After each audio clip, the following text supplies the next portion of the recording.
RBI governor Shaktikant Das మీడియాతో మాట్లాడుతున్నారు. ప్రత్యక్ష ప్రసారం ద్వారా చూద్దాం. India, the mission is to do whatever it takes to prevent the epidemiological curve from steepening any further.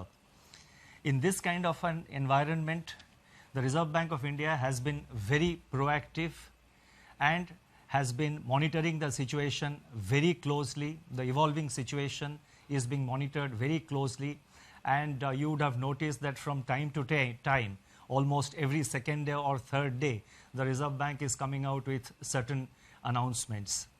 Now, in this kind of environment, I thought it was necessary that I speak to a wider audience and convey the resolve of the Reserve Bank of India, our approach, and how we are going forward. Today, I propose to make certain announcements, and the statement is a bit long, as I said last time, because I have tried to make it as self-explanatory as possible, and so that there is adequate clarity, and since we are not able to hold a press conference, the meaning and the details are conveyed to the maximum extent possible. So as I just said, everywhere, as also in India, the mission is to do whatever it takes to prevent the epidemiological curve from steepening any further.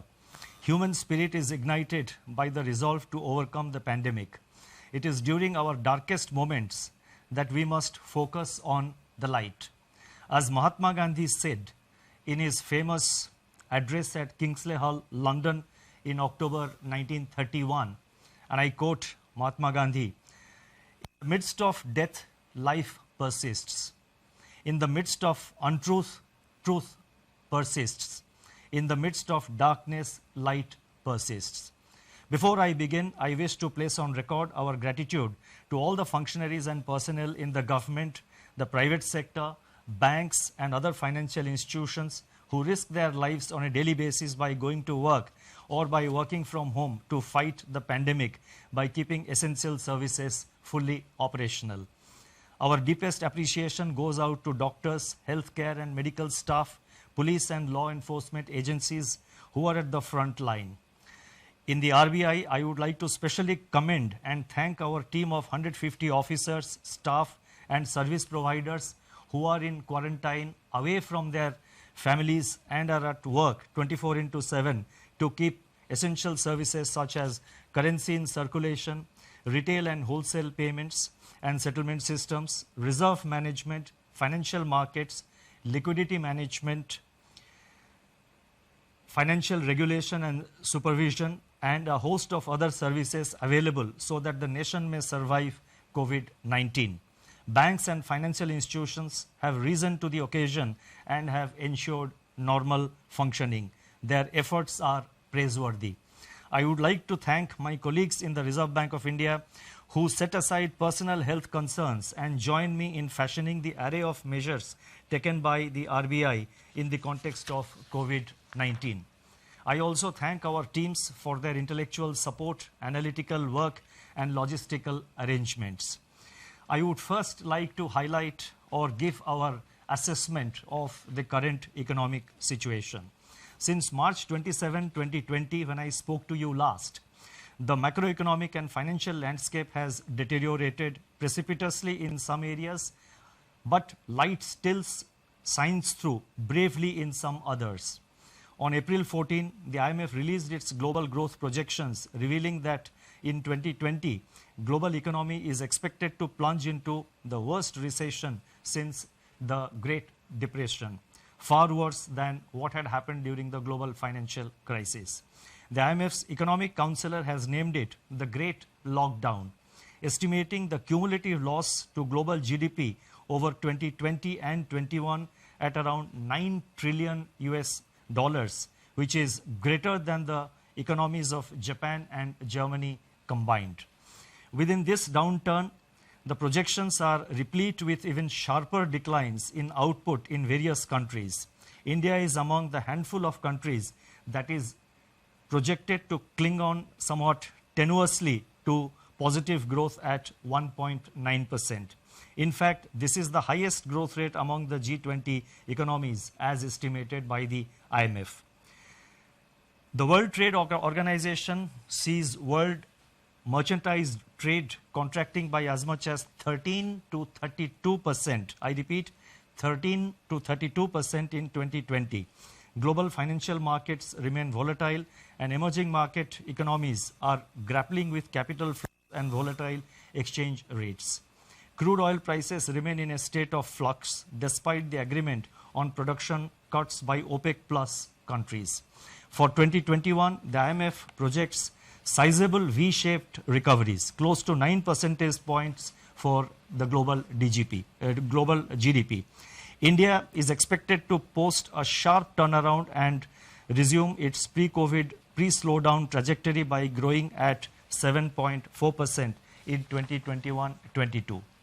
Over the last 3 weeks, there have been a few data releases on domestic developments, but they are too disjointed to allow a comprehensive assessment of the state of economy. Yet, there are a few slivers of brightness among the encircling gloom. In my statement of March 27, I had referred to continuing resilience of agriculture and allied activities on the back of all-time highs in production of food grains and horticulture, with huge buffer stocks of rice and wheat far in excess of the buffer norms. By April 10, pre-monsoon kharif sowing had begun strongly, with acreage of paddy, which as you know is the principal kharif crop, up by 37% in comparison with the last season, that is in comparison with the kharif of 2019. States such as West Bengal, Telangana, Odisha, Assam, Karnataka and Chhattisgarh are leading in sowing activity despite the lockdown. On April 15, the India Meteorological Department IMD forecast a normal southwest monsoon for 2020 season, with rainfall expected to be 100% of the long period average. These are early developments and they bode well for our rural demand, supported as they are by accelerating fertilizer production, which was noticed up to February 2020. The robust growth of 21.3% in tractor sales up to February 2020 as against a contraction of 0.5% in the corresponding period of the previous year may provide an offset to farm labor shortage on account of the lockdown. In other production sectors, the situation is more somber. On April 9, the Index of Industrial Production for February was released, showing that industrial output accelerated to its highest rate in 7 months. The impact of COVID-19 is not yet captured in these prints. So therefore, there is no reason to get misled by the IIP data which was released up to February, because the impact of COVID-19 comes thereafter. More tellingly, however, the revival in electricity generation, a coincident indicator of demand that had commenced from January 2020, has been halted by a sharp fall in daily demand in the range of 25 to 30% after the lockdown announcement on March 25th. Automobile production and sales, port freight traffic declined sharply in March, as recently released data indicates. The Manufacturing Purchasing Managers Index, that is PMI for March 2020, which was released on April 2, was the lowest in last 4 months. Notably, suppliers' delivery time lengthened for the first time in 5 months, indicating supply disruptions. The April 6 release showed that services PMI declined into contraction in March 2020, pulled down by a sharp downturn in export business, new domestic orders and employment. In the external sector, the contraction in exports in March 2020 at minus 34.6% has turned out to be much more severe than during the global financial crisis. However, amidst all this, the level of foreign exchange reserves which we have continue to be robust at US dollar $476.5 billion on April 10th, equivalent to 11.8 months of imports. Turning to the status of banking operations since the nationwide lockdown was imposed by the Government of India, the RBI has taken a number of steps to ensure normal business functioning by the entire banking sector. As a result, payment infrastructure is running seamlessly. banks have been required to put in place business continuity plans to operate from their disaster recovery sites and or to identify alternate locations for critical operations so that there is no disruption in customer services. Our data show that there was no downtime of internet or mobile banking. On an average, ATM operations stood at 91% of the full capacity. The average availability of business correspondents is over 80%. Regional offices of RBI have supplied fresh currency of rupees 1,20,000 crores from March 1 till April 14th to currency chests across the country to meet increased demand for currency in the wake of COVID-19 pandemic. Banks have indeed risen to the occasion by refilling the ATMs regularly despite several logistical challenges. In my statement of March 27, I had indicated that together with the measures announced on March 27, the RBI's liquidity injection was about 3.2% of GDP since February 2020 MPC meeting. And as you would recall, the February MPC meeting, the announcements were made, if I recall correctly, on 6th of February. So from 6th February 2020 till March 27th, including the announcement made on March 27th, RBI had injected liquidity of an amount equivalent to 3.2% of our GDP. Since then, that is since March 27th, surplus liquidity in the banking system has increased sharply in the wake of sustained government spending. Systemic liquidity surplus as reflected in net absorptions. I am talking about net absorptions, that is the difference between the taking into account both the reverse repo and the repo.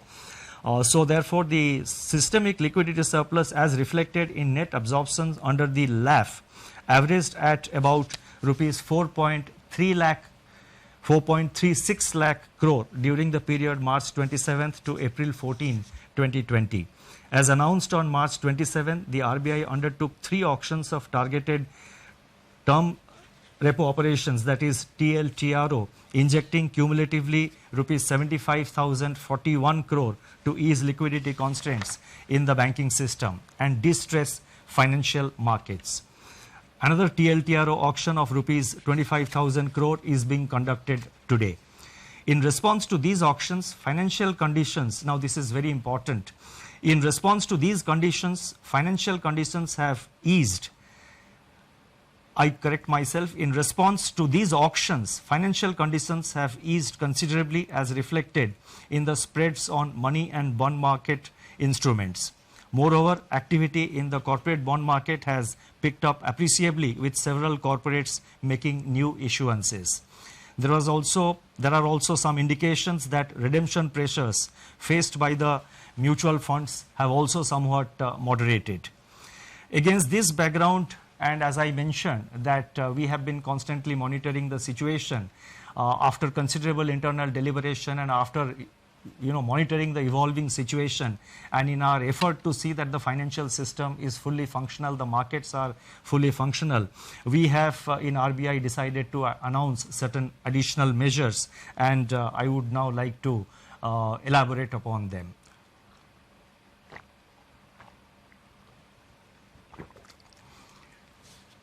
Against this backdrop and based on our continuing assessment of the macroeconomic situation and financial market conditions, we propose to take further measures with the following objectives. 1, to maintain adequate liquidity in the system and its constituents in the face of COVID-19 related dislocations. 2, facilitate and incentivize bank credit flows. 3, ease the financial stress. And 4, enable the formal functioning of markets. The first set of measures relate to liquidity management. The RBI has moved in a calibrated fashion to ensure conducive financial conditions and normalcy in the functioning of financial markets and institutions. The initial efforts to provide adequate system-level liquidity are reflected in sizable net absorptions under the reverse repo operations. With this achieved, the RBI has undertaken measures to target liquidity provision to sectors and entities which are experiencing liquidity constraints and or hindrances to market access. That is, they have a difficulty in accessing the market, and they have the difficulty of having adequate liquidity with them. LTROs, that is long-term repo operations, which we have undertaken. So these were meant to ensure adequate liquidity at longer end of the curve, longer end of the yield curve. Exemptions from the cash reserve ratio for equivalent incremental credit disbursed by banks as loans in certain select areas and targeted LTROs or TLTROs fall in this category. In this category or in this class and sector specific measures. It is observed that deployment of TLTRO funds so far has largely been to bonds issued by public sector entities and large corporates, especially in primary issuances. The disruptions caused by COVID-19 have, however, more severely impacted small and mid-sized corporates, including NBFCs and MFIs, in terms of their access to liquidity. So we have therefore decided to undertake what we call TLTRO operations 2, that is TLTRO 2.0. Accordingly, it has been decided to conduct targeted long-term repo operations TLTRO 2.0 for an aggregate amount of rupees 50,000 crore to begin with. Please mark my words, rupees 50,000 crore to begin with in tranches of appropriate sizes.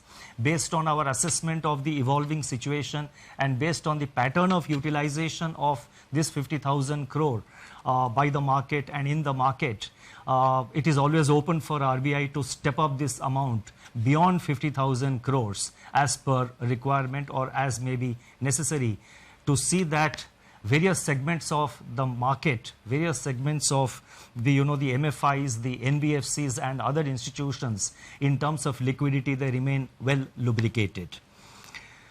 The funds availed by the banks under TLTRO 2.0 should be invested in investment grade bonds, commercial paper and non-convertible debentures of NBFCs with at least 50% of the total amount availed going to small and mid-sized NBFCs and MFIs. So therefore, the emphasis will be to see that there is adequate flow to the mid-size and the small NBFCs as well as to the MFIs. The guidelines in this regard will spell out the relevant details. These investments have to be made within 1 month of the availment of liquidity from RBI, as in the case of the earlier TLTRO auctions, which have been conducted so far. Investments made by banks under this facility will be classified as held to maturity, HTM, even in excess of 25% of total investment permitted to be included in HTM portfolio. Exposures under this facility are also not to be reckoned under the large exposure framework, and the notification for TLTRO 2.0 auction will be issued today. The next announcement relates to refinancing facilities for all India financial institutions like NABARD, SIDBI and the National Housing Bank. All India financial institutions such as NABARD, SIDBI and National Housing Bank play an important role in meeting the long-term funding requirements of agriculture and the rural sector, small industries, housing finance companies, MFIs and NBFCs. These All India financial institutions normally raise resources from the market through specified instruments which are allowed by the Reserve Bank of India, in addition to, of course, relying on their own resources. In view of the tightening of financial conditions in the wake of COVID-19 pandemic, these institutions are today facing difficulties in raising resources from the market. Accordingly, it has been decided to provide special refinance facilities for a total amount of rupees 50,000 crores to NABARD, SIDBI and NHB to enable them to meet sectoral credit needs. This will comprise of rupees 25,000 crore to NABARD for refinancing regional rural banks, that is RRBs and cooperative banks and microfinancial institutions. rupees 15,000 crore will flow to SIDBI for on-lending and refinancing, and as you know, SIDBI will be lending this money to, by way of providing refinance to scheduled commercial banks as well as to other financial entities, NBFCs, MFIs, etc., who sanction loans to the MSME segment of the economy. And NHB will be allotted rupees 10,000 crore for supporting housing finance companies, HFCs. Now these amounts which I announced, that is totally 50,000 crore, of which 25,000 crore goes to NABARD, 15,000 crore goes to SIDBI, and 10,000 crore goes to NHB. These amounts have been determined and decided in consultation with these institutions. Should there be additional requirement by these institutions, and again, depending on and based on the actual utilization of resources provided, funds provided by the liquidity provided by the RBI, if there is a further requirement, the RBI will assess the situation, review it, and take further measures to step up this level of liquidity support. Advances under this facility will be charged at RBI's policy repo rate at the time of availment. So these institutions get it today as per the repo rate, which is 4.4%. So therefore this will enable these institutions to provide the refinance at an affordable rate, at a reasonable rate, when they extend this money to various lending institutions. The next announcement, and this is very important, relates to the LAF, Liquidity Adjustment Facility, and this relates to fixed rate reverse repo rate. That is the reverse repo rate. As I have mentioned earlier, the surplus liquidity in the banking system has risen significantly in the wake of government spending and the various liquidity enhancing measures undertaken by the RBI. On April 15, the amount observed under reverse repo operations was 6.9 lakh crore. Earlier, what I had given about the system liquidity, that was net. That is the difference between the repo and the reverse repo. What I am now saying is one way of flow at the end of every day, how much flows from the system into the RBI through the reverse repo window.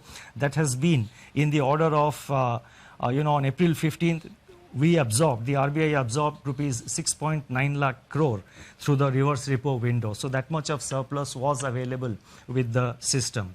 Now, in order to encourage the banks to deploy these surplus funds in investments and loans in productive sectors of the economy, it has been decided to reduce the fixed rate reverse repo rate under the liquidity adjustment facility by 25 basis points from 4% to 3.75% with immediate effect. So I repeat, the reverse repo rate is being reduced by 25 basis points from 4% to 3.75%. The policy repo rate, however, remains unchanged at 4.4% because that is a matter which is decided by the MPC, and also the marginal standing facility rate and bank rate, they also remain unchanged at 4.65%. The next announcement relates to ways and means advances for states. On 1st April 2020, RBI had announced an increase in the ways and means advances limit, WMA limit of states by 30%. It has now been decided to increase the WMA limit of states by 60%, by 60% over and above the level as on March 31st, 2020 to provide greater comfort to the states for undertaking COVID containment and mitigation efforts, and also to plan their market borrowing programs better. This we expect will help the states not to bunch up their borrowing program in the early part of the year, but to space it appropriately as per their requirement. The increased limit will be available, that is this increased limit of WMA up to by 60%. This facility will be available till September 30th, 2020. The next set of measures are related to regulatory measures. On March 27, 2020, the Reserve Bank had announced certain regulatory measures to mitigate the burden of debt servicing brought about by disruptions on account of COVID-19 and to ensure the continuity of viable businesses. Based on a review of rapidly evolving situation and consistent with globally coordinated action committed to by Basel Committee on Banking Supervision to alleviate the impact of COVID-19 on global banking system, additional regulatory measures are being announced today. So whatever regulatory measures we are announcing, they are consistent with the Basel guidelines. The first measure under this category of regulatory measures, they relate to asset classification. Economic activity has come to a standstill during the period of the lockdown. Now, as I go with these announcements, I request your patience, because in the concluding paragraphs, in the concluding 2 or 3 paragraphs to which I will come very shortly, I have attempted to give some kind of a forward guidance on certain aspects, so I request your patience. I repeat, economic activity has come to a standstill during the period of the lockdown, with consequential lingering effects which have unambiguously affected the cash flows of households and businesses. On March 27, the Reserve Bank had permitted lending institutions to grant moratorium of 3 months on payment of the current dues falling due between 1st March and May 31st. It is recognized that the onset of COVID-19 has also exacerbated the challenges for such borrowers even to honor their commitments which have fallen due on or before February 29, 2020 in standard accounts. The Basel Committee on Banking Supervision has taken cognizance of the financial and economic impact of COVID-19 and very recently announced that the payment moratorium periods, public or granted by banks on a voluntary basis relating to COVID-19 outbreak, can be excluded by banks from the number of days past due in respect of NPA recognition. Therefore, it has been decided that in respect of all accounts for which lending institutions decide to grant moratorium or deferment and which were standard as on 1st March 2020, the 90-day NPA norm shall exclude the moratorium period. That is, there would be an asset classification standstill for all such accounts from 1st March to 31st May 2020. NBFCs which are required to comply with Indian accounting standards Ind AS may be guided by the guidelines duly approved by their boards and as per the provisions and as per the advisories of the Institute of Chartered Accountants of India in recognition of impairments. In other words, NBFCs do have the flexibility under the prescribed accounting standards to consider such relief to their borrowers. At the same time, we are cognizant of risk build-up in banks' balance sheets on account of firm-level stress and delays in recoveries. With the objective of ensuring that banks maintain sufficient buffers and remain adequately provisioned to meet future challenges, they will have to maintain a higher provision of 10% on all such accounts under the standstill, spread over 2 quarters, that is March, that is the quarter ending March 2020 and June 2020. These provisions can be adjusted later on against the provisioning requirements for actual slippages in such accounts. You see, while we are announcing certain forbearances, etc., for the banks, Reserve Bank, as the regulator of the banking system, has to ensure that our banks remain financially healthy over a period of time and in the long term. So therefore, while announcing certain prudential relaxations, we have to necessarily see that the banking system also remains healthy. So therefore, we have required them to make certain provisions, and in any case, we are saying that these provisions can be adjusted later on against provisioning requirements for actual slippages. So only if the slippage doesn't arise, then the banks have adequate flexibility to sort of appropriately deal with it in their accounts. The next announcement relates to extension of resolution timeline. Under RBI's Prudential Framework of Resolution of Stressed Assets, dated June 7, 2019, in the case of large accounts under default, scheduled commercial banks, all India financial institutions, NBFCs which are non-deposit taking but systemically important, and deposit taking NBFCs are currently required to hold an additional provision of 20% if a resolution plan has not been completed within 210 days from the date of such default. Recognizing the challenges to the resolution of stressed assets in the current volatile environment, it has been decided that the period of resolution plan shall be extended by 90 days. The details of this announcement will, of course, be spelled out in the circular which will be issued. The next announcement relates to distribution of dividend. It is imperative that banks conserve capital to retain their capacity to support the economy and absorb losses in an environment of heightened uncertainty. It has therefore been decided that in view of the COVID-19 related economic shock, scheduled commercial banks and cooperative banks shall not make any further dividend payouts from profits pertaining to the financial year ended 31st March 2020 until further instructions. This restriction shall, however, be reviewed on the basis of the financial position of banks for the quarter ending September 30, 2020. The next announcement relates to LCR, liquidity coverage ratio. The Reserve Bank, and this is a norm which has been prescribed for the banks, as you would know. Reserve Bank has been proactively taking measures to address systemic liquidity issues through a slew of monetary and market operations. In order to ease the liquidity position at the level of individual institutions, the LCR requirement for scheduled commercial banks we have now decided that the LCR requirement of scheduled commercial banks will be brought down from 100% to 80% with immediate effect. I repeat, LCR requirement is being brought down from 100% to 80% with immediate effect. The requirement shall be gradually, however, restored back in two phases, 90% by 1st October 2020 and 100% by 1st April 2021. The next announcement relates to NBFC loans to commercial real estate projects.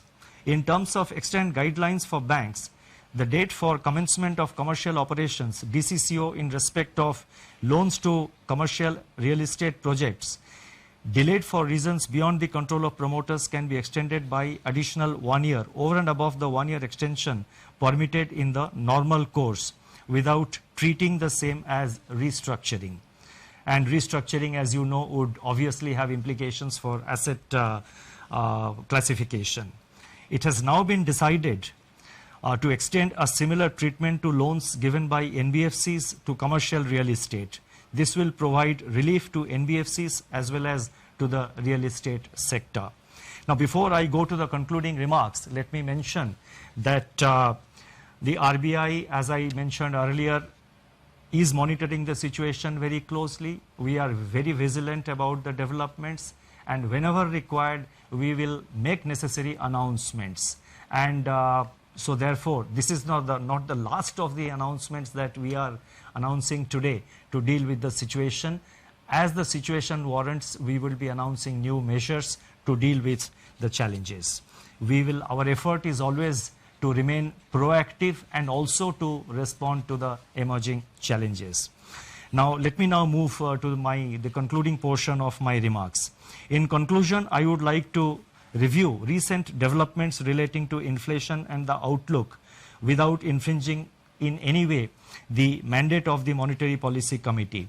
The press release of National Statistics Office NSO on April 13, 2020 showed that CPI inflation for March 2020 declined by 70 basis points to 5.9%. This is, however, based on data gathered up to 19th March. The data showed a softening of food inflation by around 160 basis points on account of the easing of prices of vegetables, eggs, meat, fish, pulses, etc. In other categories of CPI inflation, pressures remained firm. Daily data on 22 essential food items covered by the Department of Consumer Affairs of Government of India suggest that food prices have increased by 2.3% in April so far, that is up to April 13th, in a broad-based manner, though onion prices have continued to decline, and at the same time, the PDS kerosene prices have slumped by 24% in the first fortnight of April. Domestic LPG prices also declined by 8%.